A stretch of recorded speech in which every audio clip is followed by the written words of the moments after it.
Welcome to a day in my life. Good morning, नमस्ते everyone. आज विश्वकर्मा पूजा, सम्पूर्णमा विश्वकर्मा पूजाको शुभकामना। मैले पनि पूजा गर्नको लागि मेरो हरेक सामान सरसफाइ गरेर अनि फाइनल्ली पूजा सुरु गरेँ। सबैभन्दा पहिला आफूले काम गर्ने पिसी, त्यसपछि साधनलाई पनि पूजा गरेर म चाहिँ गएँ एकछिन ग्यारेजमा, किनभने मेरो बाइक त्यहीँ थियो। बाइकलाई त्यहीँ गएर पूजा गरेँ अनि बाइक यस्तो अवस्थामा छ। त्यसपछि गएँ पसलमा पनि आज एकदम भव्य पूजा हुन्छ।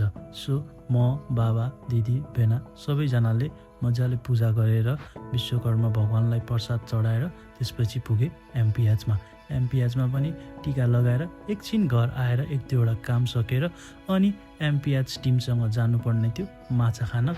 ठाउँ चाहिँ मलाई थाहा छैन, तर यो देवभूमि स्कुलदेखि पछाडि भनेपछि कप्तानबारीतिर। केटाहरूलाई त्यहाँ गएर भेटेँ, मिठो मिठो माछाको प्रकार खाइयो, गीत गाइयो अनि पोखरीमा माछाहरू हेरियो। फेरि यहाँ इभिनिङ भाइब्स एकदम दामी हुँदो रहेछ। केटाहरू त्यहाँ बसेको देखेर मलाई पनि जानु मन लाग्यो अनि म पनि पुगेँ गाइजहरूसँग। एकछिन गीत सित गाइयो, साँझतिर साँझ पख नै गाइयो अनि सबैजना त्यसपछि हामी निस्क्यौँ। त्यसपछि गएर एमपिएचमा फुटेजहरू कपी गरेर फाइनली निश्चल भाइलाई भेटेर अनि निश्चल भाइले मलाई घर पुऱ्याइदियो। Good night guys, see you.